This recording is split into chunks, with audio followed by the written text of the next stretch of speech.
sebelum kita memulai perkuliahan hari ini, silakan berdoa menurut agama masing-masing. Berdoa dipersilakan.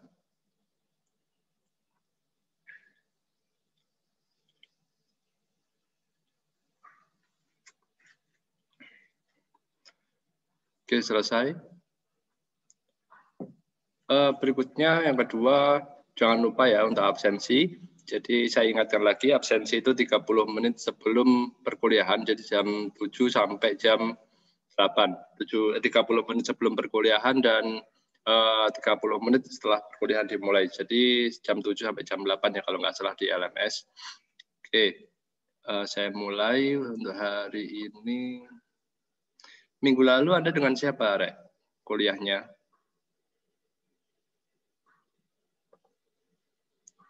Dengan Bu Rosa ya? Bu Rosa. Oh iya. Bapak.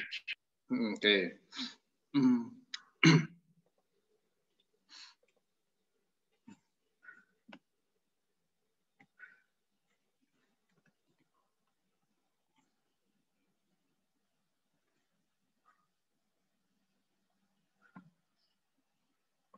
Kalau tidak salah minggu lalu dengan Bu Rosa kaitannya dengan konsep evaluasi ya, seperti tujuan atau bagaimana definisi atau bagaimana dan sebagainya.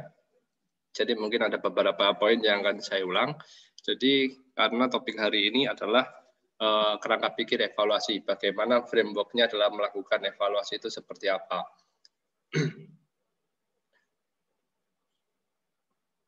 Yang pertama, topik bahasanya ini tentang kerangka pikirnya. Kemudian ketika kita melakukan evaluasi, kita harus menentukan dulu indikator, karena salah satu faktor terpenting dalam melakukan evaluasi itu adalah menentukan indikator, dan yang terakhir nanti akan saya berikan contoh bagaimana sih step-stepnya atau dalam melakukan evaluasi. Oke, yang pertama, jadi ketika melakukan evaluasi, itu setidaknya ada dua hal, ada dua unsur. Yang pertama ada evaluator, yang kedua adalah evaluated. Evaluator itu adalah orang yang melakukan evaluasi. Dan yang evaluated adalah yang dievaluasi. Ini bisa berupa person, bisa berupa program, ataupun kegiatan. Ya. Jadi apa itu kerangka pikir evaluasi? Itu merupakan suatu gambaran pola berpikir seorang evaluator dalam memformulasikan kriteria dan informasi yang diperlukan. Apa itu maksudnya memformulasikan kriteria? Jadi ketika saya akan melakukan evaluasi, saya harus menentukan apa saja, poin-poin apa saja yang harus saya evaluasi atau yang yang ingin dikaji apa. Misalnya saya ingin melakukan evaluasi di Paskes, di puskesmas misalnya kaitannya dengan kepuasan pasien. Maka saya harus menentukan dulu apa saja poin-poinnya. Nah, kriteria inilah yang kemudian disebut juga sebagai indikator. Dari kriteria atau indikator yang sudah ditentukan tadi, maka kita akan mencari data atau mencari informasi yang diperlukan sesuai dengan kriteria tersebut. Nah, ketika kita sudah melakukan evaluasi dan nanti peroleh hasilnya, maka ini harusnya dikomunikasikan oleh evaluator kepada pihak yang dievaluasi. Kenapa demikian? Karena dilakukannya evaluasi itu kan ada tujuannya, bukan hanya mencari kesalahan, tapi juga adanya upaya perbaikan. Dari hasil evaluasi pasti akan muncul kekurangannya apa saja. Misalnya, kalau di fase tadi, ternyata ruang tunggunya kurang nyaman, terlalu sempit, kemudian terlalu panas, kemudian dan sebagainya, sehingga hasil evaluasi tersebut menjadi masukan dan menjadi hal-hal yang harus diperbaiki oleh puskesmas. Jadi harusnya dikomunikasikan, sehingga dikatakan bahwa kerangka berpikir ini merupakan jantung dari seluruh proses kegiatan evaluasi. Next, mungkin definisi evaluasi ini sudah dibahas ya oleh Bu Rosa. Saya sedikit reminder juga deh. Yang pertama, ini merupakan serangkaian kegiatan atau aktivitas yang bertujuan untuk dapat mengukur tingkat keberhasilan pada suatu program. Makanya nanti ketika hasilnya pasti dikatakan program itu bagus atau tidak. berhasil atau tidak. Apakah program tersebut layak untuk dilanjutkan tahun berikutnya ataukah tidak. Itu juga definisi yang pertama. Kemudian definisi yang kedua, suatu proses untuk memberikan atau menentukan nilai kepada objek tertentu berdasarkan suatu kriteria tertentu. Lagi-lagi kita muncul kata kriteria, ya. Artinya memang kriteria atau indikator ini merupakan hal yang penting dalam melakukan evaluasi. Yang terakhir, menurut WHO, evaluation is a systematic way. Merupakan cara yang suatu langkah yang sistematis. Kenapa dikatakan suatu langkah yang sistematis? Karena memang harusnya berurutan. Saya beri contoh misalnya ketika melakukan evaluasi, kita harus menentukan dulu kriterianya atau indikatornya. Baru kemudian kita mengambil data. Baru kemudian kita mengolah data tersebut menjadi informasi. Baru kemudian kita menyimpulkan bagaimana program tersebut, apakah bagus atau tidak, apakah bisa dilanjutkan atau tidak, sehingga itu dikatakan suatu hal yang sistematis. Melakukan evaluasi tidak mungkin kita tahu-tahu langsung menyimpulkan. Saya melihat suatu datang ke Vaskes, kemudian tahu-tahu langsung menyimpulkan Vaskes ini pelayanan jelek, kan tidak seperti itu. Sehingga dikatakan ini adalah suatu langkah yang sistematis. Oke. To improve current activities and promote better planning. Jadi untuk tujuannya ini untuk meningkatkan aktivitas yang ada saat ini. Jadi seperti yang saya sampaikan sebelumnya, bahwa tujuannya evaluasi bukan hanya untuk menjelek-jelekan, tapi untuk meningkatkan pelayanan yang sudah ada saat ini, dan atau bahkan untuk merencanakan pelayanan yang lebih baik di masa yang akan datang. Ya, jadi ketika misalnya dilakukan evaluasi di pertengahan tahun, berarti bisa jadi itu tujuannya untuk meningkatkan pelayanan yang ada tahun saat ini sampai akhir tahun, begitu. Atau juga bisa juga untuk menjadi masukan untuk perencanaan tahun berikutnya. Saya beri contoh tadi, misalnya ruang tunggunya sempit. Oh, berarti untuk meningkatkan pelayanan tahun berikutnya, maka bisa dilaksanakan dengan memperluas ini ruang tunggu atau seperti itu.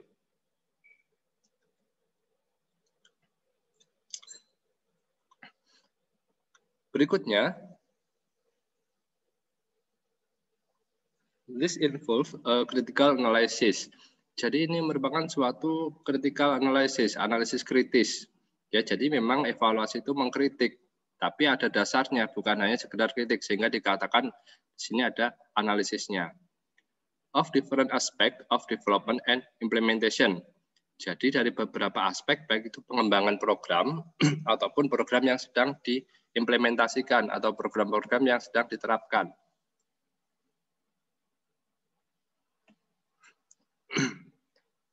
Di mana harusnya ketika melakukan evaluasi tersebut ini harusnya relevan.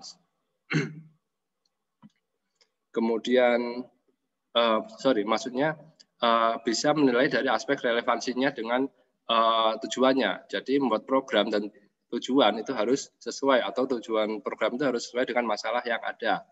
Kemudian bisa dilihat dari efisiensi dan efektivitasnya, atau dari pembiayaan dan tingkat penerimaannya oleh by all parties involved. Jadi oleh masyarakat atau pihak-pihak yang terlibat. Itu dari segi definisi. Nah, kira-kira output evaluasi ini apa, Rek? Ada yang bisa menjawab?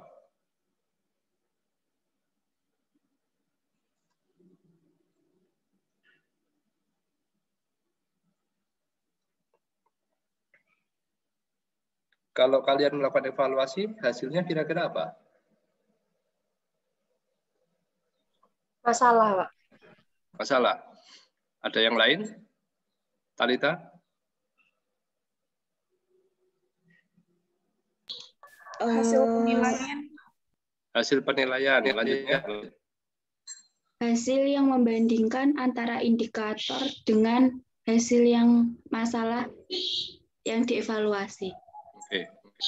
Yang membandingkan antara indikator atau kriteria dengan masalah yang dievaluasi. Oke. Jadi kalau kita melakukan evaluasi, hasilnya pasti program itu baik atau nggak baik. Seperti saya sampaikan tadi ya. Jadi hasilnya kita bisa mengatakan program itu baik atau nggak baik. program itu bisa dilanjutkan nggak ya tahun depan atau cukup tahun sekarang, atau ya seperti itu. Sehingga ketika kita melakukan evaluasi, outputnya pasti kurang lebih dua ini. Namun sebagai seorang evaluator, kita tidak boleh secara subjektif mengatakan program tersebut baik atau tidak baik. Sehingga kita harus objektif, harus ada dasarnya. Nah, oleh karena itu dalam melakukan evaluasi, kita perlu yang namanya tadi kriteria atau indikator tersebut. Jadi harus ada dasarnya. Meskipun seperti saya beri contoh, kaitannya penelitian kalian lah, kalau kalian nanti membuat tugas akhir, nah, meskipun penelitian kalian kualitatif, itu harus ada dasar-dasar yang jelas untuk mengatakan pelayanan di Vaskes A, Vaskes B itu baik atau jelek, itu harus ada indikator-indikatornya. Nah, apa itu indikator? Merupakan suatu alat manajemen untuk meningkatkan kualitas pengambilan keputusan dan akuntabilitas. Ya, kenapa dikatakan untuk meningkatkan kualitas? Seperti yang saya jelaskan tadi, ketika suatu program itu ternyata tidak sesuai dengan indikator, maka harus dilakukan upaya perbaikan. Saya beri contoh, misalnya yang paling gampang, kalau di puskesmas deh, seorang perekam medis minimal apa pendidikannya? D3. D3 rekam medis. Seandainya nanti yang bertugas pendidikannya bukan D3 rekam medis, kira-kira sudah bagus atau belum? Tentu belum, karena tidak sesuai dengan indikator. Nah, bagaimana untuk meningkatkan kualitas? Maka caranya dua. Bisa merekrut SDM yang memang punya latar belakang pendidikannya D3 rekam medis minimal, atau menugaskan belajar untuk pegawai yang ada untuk sekolah di D3 rekam medis, begitu. Sehingga dikatakan ini untuk meningkatkan kualitas. Oke. Kemudian pengambilan keputusan dan akuntabilitas. Nah, ini pengambilan keputusan tadi untuk menentukan tadi satu program tersebut sudah bagus atau belum, dan juga untuk pertanggungjawaban. Yang kedua, pengukuran indikator juga digunakan untuk penilaian pertanggungjawaban pencapaian tujuan dan sasaran. Ya, saya beri contoh misalnya di Indonesia dulu awal-awal BPJS atau bahkan sekarang ya, tujuannya adalah universal health coverage. Artinya apa? 100% atau seluruh masyarakat di Indonesia itu tercover oleh BPJS. Itu adalah pencapaian tujuan dan sasarannya. Andainya sampai sekarang itu belum semua masyarakat punya BPJS, maka kita bisa menyimpulkan bahwa sampai hari ini masih belum program tersebut belum berjalan dengan baik atau cakupannya belum 100%, sehingga perlu dilakukan upaya-upaya bagaimana caranya supaya UHC ini atau Universal Health Coverage ini tercapai. Kemudian yang terakhir, indikator ini dinyatakan dalam ukuran kuantitatif dan kualitatif. Kuantitatif seperti apa contohnya? Contohnya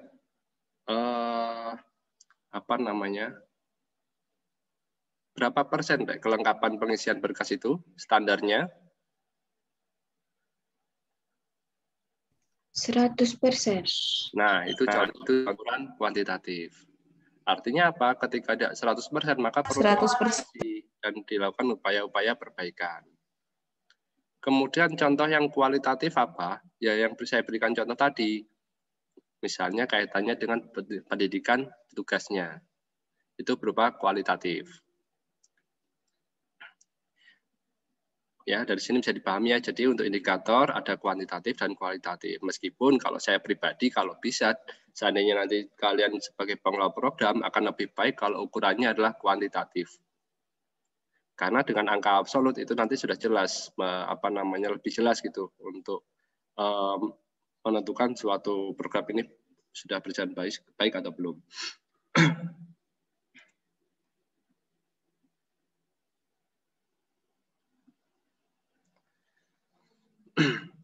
Selanjutnya, bagaimana sih kita menentukan kriteria indikator? Jadi, kriteria indikator ini berkaitan dengan mutu pelayanan. Artinya apa? Ketika indikator ini terpenuhi, maka secara tidak langsung mutu pelayanan juga akan baik.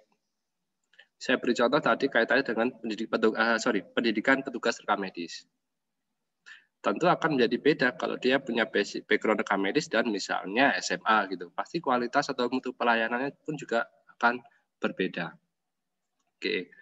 Kriteria yang pertama, indikator itu harus valid. Artinya apa? Indikator ini harus mampu menggambarkan keadaan yang sebenarnya atau status kesehatan yang sebenarnya kalau kita konteksnya kesehatan masyarakat. Intinya mampu menghasilkan data yang valid gitu.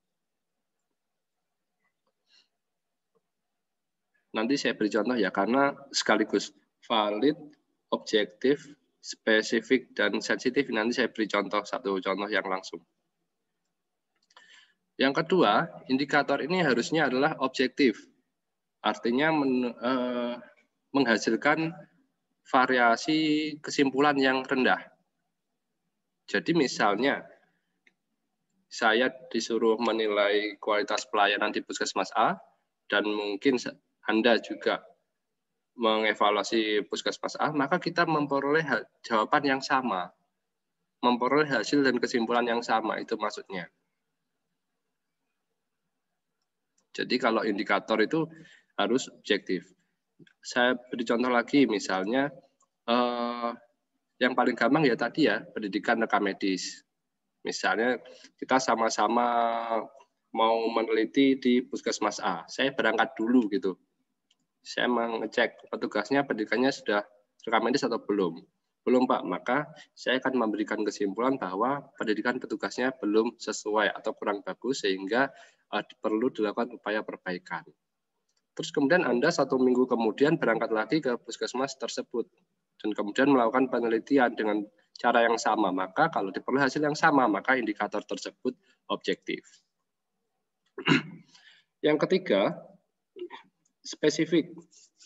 Ya, sebaiknya hanya menunjukkan gambaran yang khusus atau keadaan-keadaan tertentu. Jangan membuat indikator yang ambigu atau bermakna ganda. Jadi khusus, misalnya tadi pendidikan petugas minimal ya ada 3 rekam medis, itu kan sudah spesifik. Ada yang nggak spesifik, Pak, misalnya petugas rekam medis minimal berlatar belakang pendidikan D3 kesehatan. Nah ini kan tidak jelas. Kesehatan kan banyak, yang mana? Ada D3 bidan, ada D3 rekam medis, ada D3 perawat, atau bahkan analis, dan sebagainya. Sehingga itu tidak spesifik. Yang keempat, indikator itu harusnya sensitif atau peka terhadap perubahan. Gitu. Jadi saya beri contoh misalnya kalau di Kemenkes itu ada indikator, contohnya salah satu ya angka kematian bayi. Angka kematian bayi itu indikatornya tahun 2014 kalau nggak salah. Saya nggak tahu sekarang sudah berubah atau belum. Itu 24 AKB per 1000 kelahiran hidup. Seandainya kita meneliti di Kabupaten A misalnya, angka kematian bayinya lebih dari 24, maka itu sudah berarti upaya-upaya penanganan angka kematian bayi di kabupaten tersebut belum berjalan dengan baik. Sehingga mungkin nanti ada saran-saran atau masukan-masukan untuk upaya-upaya perbaikan. Nah, sensitif itu juga seperti itu. Jadi meskipun kasus-kasusnya muncul berubah-ubah, misalnya AKB-nya 23, 30, dan sebagainya, indikator ini tetap mampu dijadikan sebagai patokan. Artinya indikator ini tidak ikut berubah. Next, yang kelima, ini adalah relevan, jadi sesuai dengan tujuan dan target. Ya, jelas ya. Kemudian technical visible. Ini yang sudah saya singgung tadi. Siapapun yang mengukur, ini juga bisa menghasilkan yang sama, hampir sama dengan objektif. Artinya apa? Indikator ini bisa dinilai atau digunakan oleh petugas manapun atau siapapun. Kurang lebih seperti itu.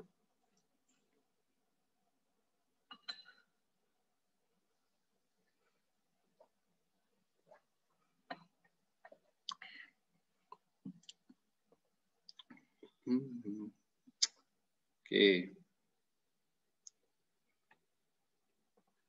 Next, jenis-jenis indikator ini pada umumnya atau secara teori ada dua ya. Indikator yang tentang kesehatan masyarakat dan juga indikator manajemen pelayanan. Ya, jadi ketika kita berbicara tentang sistem pembiayaan kesehatan, evaluasi sistem pelayanan kesehatan, maka tidak akan jauh-jauh pembahasannya dari kesehatan masyarakat. Jadi ada dua jenis, dan di masing-masing ini Kesmas maupun indikator manajemen ini nanti bisa di breakdown menjadi beberapa hal. Ya, oke, yang pertama indikator kesehatan masyarakat.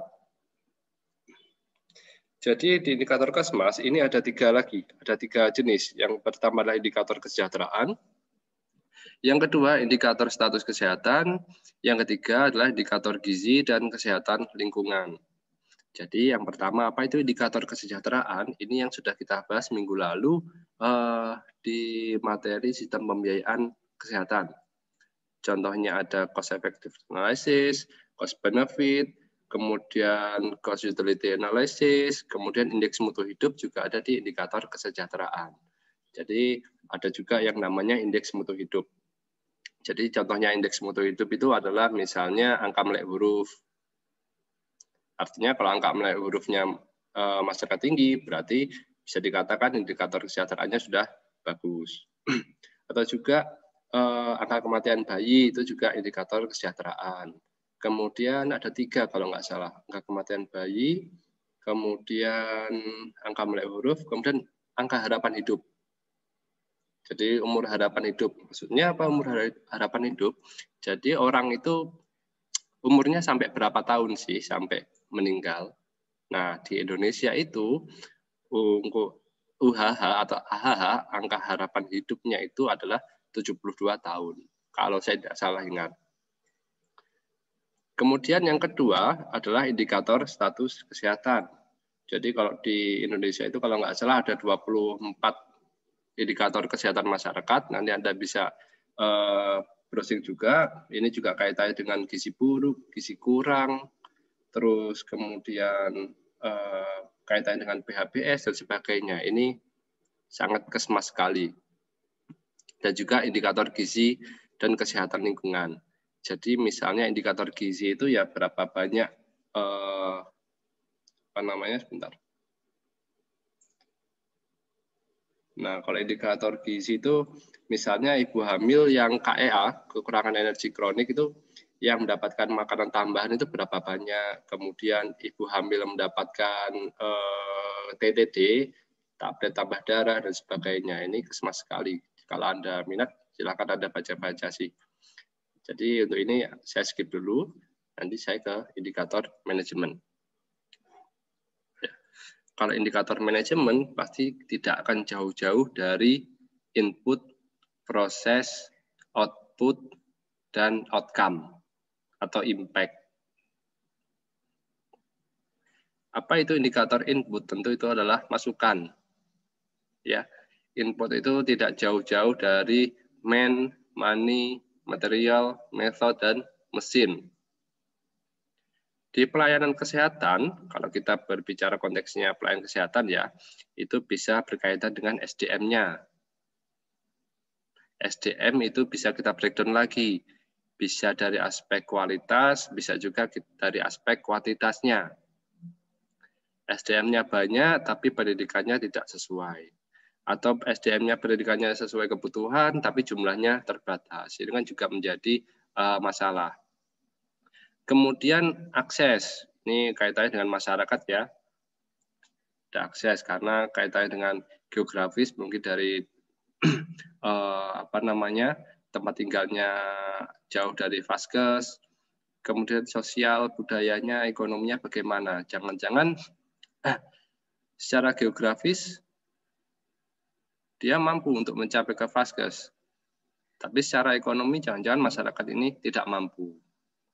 Atau mungkin kaitannya dengan sosial budaya. Misalnya kalau beberapa masyarakat masih kalau hamil lebih memilih ke dukun bayi daripada ke Vaskes. Itu kaitannya dengan sosial budaya. Tapi kalau kita bicara kaitannya dengan kalian di rekam medis, ya itu tadi. Berarti bagaimana SDM-nya dari kuantitas dan kualitasnya, bagaimana kemudian anggarannya, itu money, kemudian metode, sudah ada tidak SOP-nya, kemudian material dan mesin, bagaimana sarana prasarananya, alat-alat yang dibutuhkan, apakah sudah lengkap, apakah bisa digunakan, dan sebagainya. Itu untuk indikator manajemen. Kemudian untuk indikator proses, ini berkaitan dengan target kegiatan atau aktivitas, produktivitas, kapasitas pelayanan, beban kerja, sampai dengan mutu pelayanan. Seperti yang saya tanyakan tadi, misalnya kelengkapan pengisiannya harus 100%. Kemudian apalagi ya, waktu penyediaan DRM untuk rawat jalan berapa, Rek? 10 ya, 10 menit ya kalau nggak salah.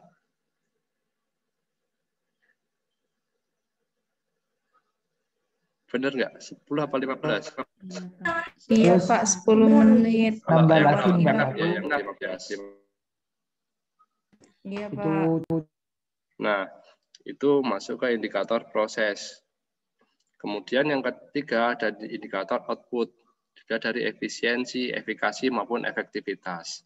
Kalau dari rekam medis, mungkin lebih cocoknya ke efisiensi dan efektivitasnya dalam memberikan pelayanan kepada pasien.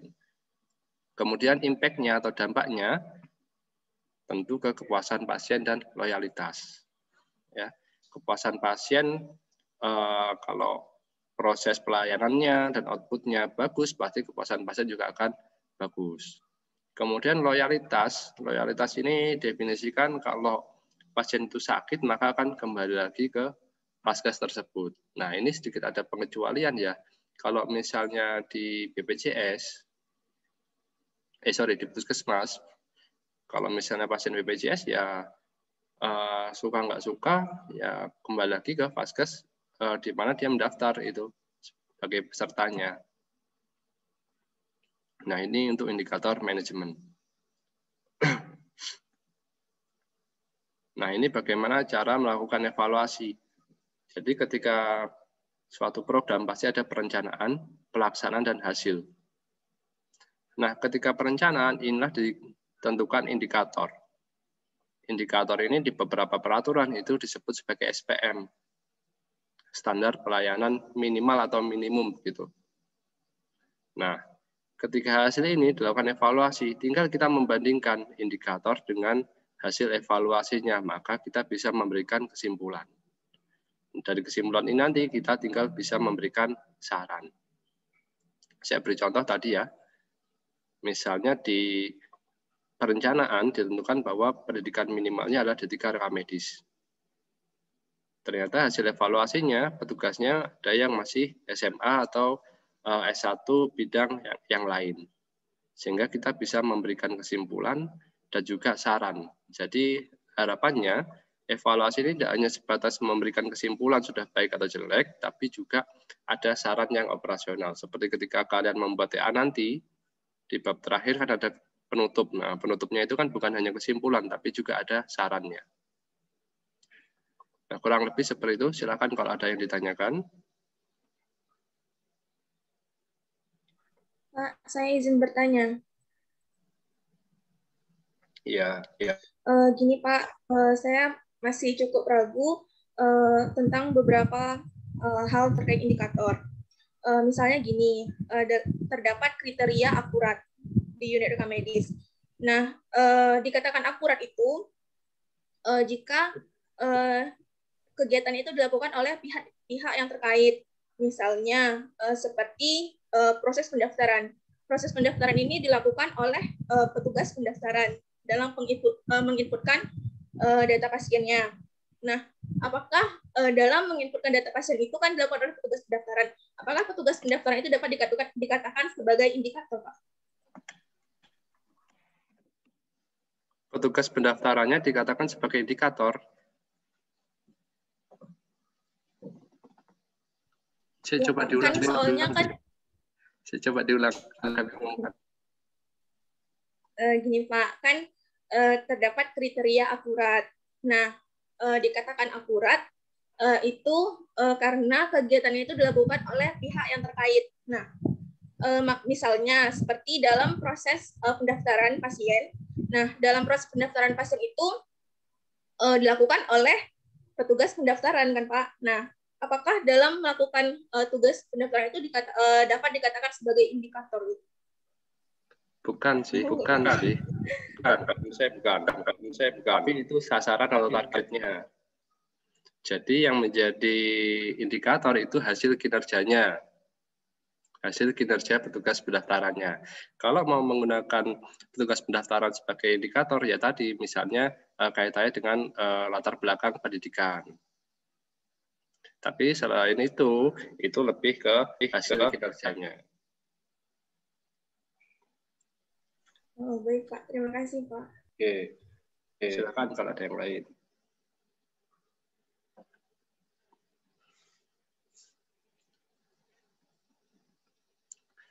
Cukup, kalau tidak ada, silakan untuk ini ya, mengerjakan tugas individu.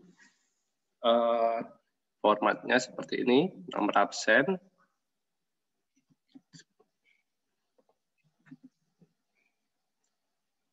kemudian Anda silakan melakukan evaluasi pelayanan kesehatan berdasarkan minimal 3 indikator. Jadi Anda boleh seandainya lebih dari 3 indikator boleh.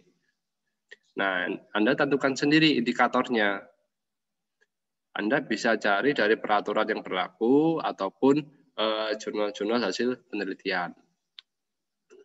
Dan ini silakan nanti CO masing-masing golongan untuk mengumpulkan tugas secara kolektif ke file berupa RAR ke email saya ya. Oke. Silakan kalau ada yang ditanyakan.